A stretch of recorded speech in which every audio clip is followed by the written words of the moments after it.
बिस्मिल्लाहिर्रहमानिर्रहीम। Dear students, अपने इस प्रोग्राम में हम देखेंगे कि अगर हम 1 से लेके 100 के दरमियान के ऑड नंबर्स को स्क्रीन पर प्रिंट करवाना चाहते हो और साथ ही ये भी चाहते हो कि एंड पे हमें ये भी बताया जाए कि 1 से लेके 100 तक के दरमियान कितने ऑड नंबर्स एग्जिस्ट करते हैं, तो आइए देखते हैं कि किस तरह से हम इसे वाइल लूप की मदद से अटेन कर सकते हैं। सबसे पहले हमने एक वेरिएबल डिक्लेयर किया सी, जिसको हमने इनिशियली 1 की वैल्यू दे दी। ये वेरिएबल बेसिकली हम अपनी वाइल लूप की इटरेशंस को कंट्रोल करने के लिए इस्तेमाल करेंगे। उसके बाद हमने एक और वेरिएबल क्रिएट किया जिसका नाम हमने ऑड रखा है, आप कोई भी इसका नाम रख सकते हैं, और इनिशियली हमने इसमें जीरो स्टोर कर दिया। तो बेसिकली ये वो वेरिएबल है जो कि हर मर्तबा जब एक ऑड नंबर प्रोड्यूस होगा 1 से 100 के दरमियान, तो इस वेरिएबल में हम उसे स्टोर करते जाएंगे। यानी कि अगर एक ऑड है तो ऑड वेरिएबल में एक स्टोर हो जाएगा, अगर दो ऑड हो गए हैं तो फिर दो। इसी तरह से जितने 1 से 100 के दरमियान ऑड नंबर्स होंगे उनके मुताबिक नंबर यहाँ पर स्टोर कर लिया जाएगा। यानी 1 से 100 के दरमियान टोटल ऑड नंबर्स बनते हैं 50, क्योंकि एक ऑड है और एक इवन है, तो जाहिर सी बात है हर एक नंबर के बाद एक ऑड नंबर आ रहा है, तो 50 नंबर ही हमारे पास टोटल ऑड बनेंगे। यहाँ पर हम अपनी वाइल लूप को इनिशिएट कर रहे हैं और ये हमारी कंडीशन है। कंडीशन क्या है जी, कि जब तक सी वेरिएबल की वैल्यू छोटी रहती है या बराबर नहीं हो जाती 100 के, क्योंकि हमें 1 से लेके 100 तक के दरमियान ऑड नंबर चाहिए, इसलिए हमने इस कंडीशन को इस तरह से लिखा है और इनिशियली हम सी वेरिएबल में 1 की वैल्यू स्टोर कर चुके हैं। अब अगर ऐसा होता है, यानी अगर ये कंडीशन ट्रू होती है, तो क्या होगा? जो ही हम इस लूप की बॉडी में आते हैं, हम इफ स्टेटमेंट का इस्तेमाल करते हैं। अब हम ये जानते हैं कि इफ के साथ भी हम एक कंडीशन लगा सकते हैं और अगर कंडीशन ट्रू हो तो हम कोई एक स्टेटमेंट या मल्टीपल स्टेटमेंट्स को एग्जीक्यूट कर सकते हैं। तो यहाँ हमारी कंडीशन बड़ी सिंपल है कि अगर सी वेरिएबल की वैल्यू को दो पर डिवाइड करने पर जीरो ना बचता हो, यानी C modulus 2 is not equal to zero. अब ये बात समझ लीजिए कि अगर सी वेरिएबल के अंदर कोई इवन नंबर होगा तो उसे जब आप दो पे डिवाइड करेंगे तो जीरो बचेगा, यानी वो तो इवन हो जाएगा। और जब आप सी वेरिएबल में कोई ऑड नंबर स्टोर्ड होगा जैसे 3 या 5, तो जब उसे दो पे डिवाइड करेंगे तो एंड में जीरो नहीं बचेगा, बल्कि रिमाइंडर के तौर पे, मॉड्यूलस के तौर पे 1 की वैल्यू बच जाएगी। तो उस वक्त हमारी ये कंडीशन ट्रू होगी। यानी कंडीशन कब ट्रू होगी? अगर सी वेरिएबल में ऑड नंबर स्टोर्ड होगा। और अगर ये कंडीशन ट्रू होती है तो हम कहते हैं कि प्रिंट सी, यानी सी वेरिएबल को प्रिंट करवा दें। और साथ ही ये स्टेटमेंट जो है, आप देखिए इसी प्रिंट स्टेटमेंट के बिल्कुल नीचे, इसका मतलब है कि ये दोनों स्टेटमेंट्स इस इफ कंडीशन पे बेस कर रही हैं। अगर ये इफ कंडीशन ट्रू होगी तो ये दोनों स्टेटमेंट्स एग्जीक्यूट होंगी। और यहाँ पे हम कर क्या रहे हैं? Odd plus equal 1। यानी ऐसा करने के बाद ये कंडीशन अगर ट्रू होती है तो सी को प्रिंट करवा दें और उसके बाद जो ऑड वेरिएबल है उसमें एक नंबर का इजाफा कर दें। इनिशियली ऑड में जीरो स्टोर है, ये बात ध्यान में रखनी है आपने। और इसके बाद हम यहाँ पर लिख रहे हैं सी प्लस इक्वल 1। बेसिकली ये जो स्टेटमेंट है ये इस वाइल लूप के साथ एसोसिएटेड, ना कि इफ के साथ। अगर ये इफ के साथ एसोसिएटेड होती तो इसको इंडेंटेड होना चाहिए था इस डायरेक्शन में, जैसे कि प्रिंट और ऑड की ये स्टेटमेंट्स इंडेंटेड है। ये दो स्टेटमेंट जैसे कि हमने इंडेंटेड की हुई है, तो ये स्टेटमेंट इससे पीछे है थोड़ी सी, इसका मतलब है इसका ताल्लुक इस वाइल लूप के साथ है।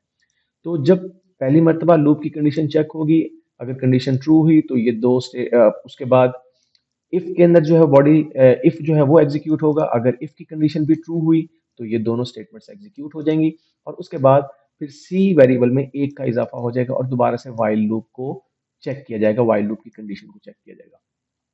ऐसा करने पर, बार बार लूप के एग्जीक्यूट होने पर, बेसिकली ऑड नामी वेरिएबल में टोटल जितने ऑड नंबर्स 1 से 100 के दरमियान प्रोड्यूस हुए होंगे उसके मुताबिक नंबर स्टोर हो जाएगा और हमारे पास प्रिंट हो जाएंगे तमाम ऑड नंबर्स। क्योंकि एंड पे जाके देखिए हम एक प्रिंट स्टेटमेंट का इस्तेमाल कर रहे हैं, प्रिंट फंक्शन का यूज कर रहे हैं, जहाँ पे हम एक स्ट्रिंग को प्रिंट करवा रहे हैं, total odd numbers is equal to. इतनी स्ट्रिंग ऑटोमेटिकली पूरी की पूरी एज अ स्ट्रिंग प्रिंट हो जाएगी और फिर हम कॉमा लगा के ऑड वेरिएबल का यहाँ पर यूज कर रहे हैं। और ये ध्यान में रखें कि ऑड वेरिएबल वो वेरिएबल है जिसमें हमने number of odd numbers store किए हुए हैं। तो मैं इसकी एक दो इटरेशंस आपके साथ यहाँ पर एक्सप्लेन कर देता हूँ। जब पहली मर्तबा वाइल लूप एग्जीक्यूट होगी तो कंडीशन ट्रू हो रही है क्योंकि सी में 1 की वैल्यू स्टोर है। इसके बाद ये कंडीशन ट्रू होने पर कंट्रोल यहाँ आ जाएगा इफ पे और वो चेक करेगा कि सी को क्या दो पे डिवाइड करके जीरो के अलावा कोई वैल्यू बचती है। अब आपको पता सी में 1 स्टोर्ड है, 1 को 2 पे डिवाइड करें तो बेसिकली जीरो नहीं आता। इसलिए ये कंडीशन, इफ कंडीशन ट्रू हो गई तो सी की वैल्यू प्रिंट कर दी जाएगी, यानी 1 का डिजिट स्क्रीन पर प्रिंट हो जाएगा। उसके बाद ऑड वेरिएबल में 0 की जगह 1 की वैल्यू स्टोर हो जाएगी। और इसके बाद c प्लस इक्वल 1 की वजह से आपके c वेरिएबल में 2 की वैल्यू स्टोर हो जाएगी। अब दोबारा से while लूप की कंडीशन चेक की जाएगी, c is not equal to और ग्रेटर देन और लेस देन और इक्वल टू 100। अब भी कंडीशन ट्रू है क्योंकि c में 2 की वैल्यू स्टोर हो चुकी है। लेकिन अब की बार जब ये इफ स्टेटमेंट की कंडीशन चेक होगी कि if c modulus 2 is not equal to 0, यानी c को 2 पे डिवाइड करके 0 नहीं बच रहा, अब की बार ये कंडीशन फॉल्स हो जाएगी क्योंकि c में अब की बार 2 स्टोर्ड है और 2 को अगर 2 पे डिवाइड करें तो 0 बचता है।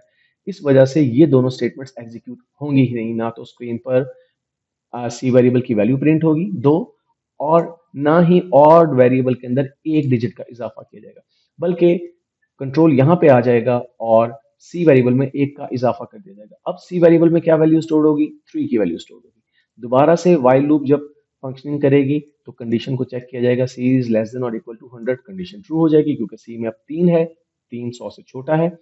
अब दोबारा से इफ की कंडीशन को चेक किया जाएगा कि क्या सी को 2 पे डिवाइड करके 0 के अलावा कोई वैल्यू बचती है। जी हाँ, अब 1 बच रहा है, इसका मतलब है ये इफ कंडीशन ट्रू हो गई। तो फिर प्रिंट सी की वजह से स्क्रीन पर 3 की वैल्यू प्रिंट हो जाएगी क्योंकि ज़हन में रहे कि अब की बार सी वेरिएबल में 3 की वैल्यू स्टोर थी। और ऑड वेरिएबल में 1 का इजाफा हो जाएगा। पहले से ऑड वेरिएबल में 1 था, एक और का इजाफा हो गया तो 2 नंबर 2 स्टोर हो गया ऑड वेरिएबल के अंदर। अब उसके बाद जब c प्लस इक्वल 1 की वजह से c वेरिएबल में 1 का इजाफा किया जाएगा तो 3 की जगह c में 4 स्टोर हो जाएगा। अब जब कंडीशन चेक की जाएगी, कंडीशन वाइल की ट्रू है, c छोटा है 100 से, लेकिन 4 को अगर 2 पे डिवाइड करें तो 0 ही बचता है, तो ये कंडीशन फॉल्स हो जाएगी।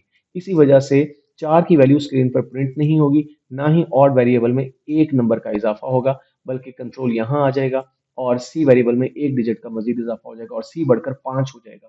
तो होपफुली अब आप समझ गए होंगे कि जब जब इस स्टेटमेंट की वजह से सी वेरिएबल में एक का इजाफा करने के बाद कोई ऑड वैल्यू बनेगी तो ये इफ की कंडीशन ट्रू हो जाएगी, तो वो वैल्यू प्रिंट भी हो जाएगी और ऑड वेरिएबल में एक का इजाफा भी हो जाएगा। आइए अब इस प्रोग्राम को हम एग्जीक्यूट करके देखते हैं। मैं इसे सेव करता हूँ और फिर इसे रन करता हूँ। तो देखिए हमारे पास 1 से लेकर और 99 तक तमाम ऑड नंबर्स प्रिंट हो गए और आ गया message total odd numbers is equal to 50। तो इस तरह से आप इस छोटे से कोड की मदद से 1 से 100 के दरमियान के ऑड नंबर्स को स्क्रीन पर प्रिंट भी कर सकते हैं और ये भी फाइंड आउट कर सकते हैं कि 1 से 100 के दरमियान टोटल कितने ऑड नंबर्स हैं।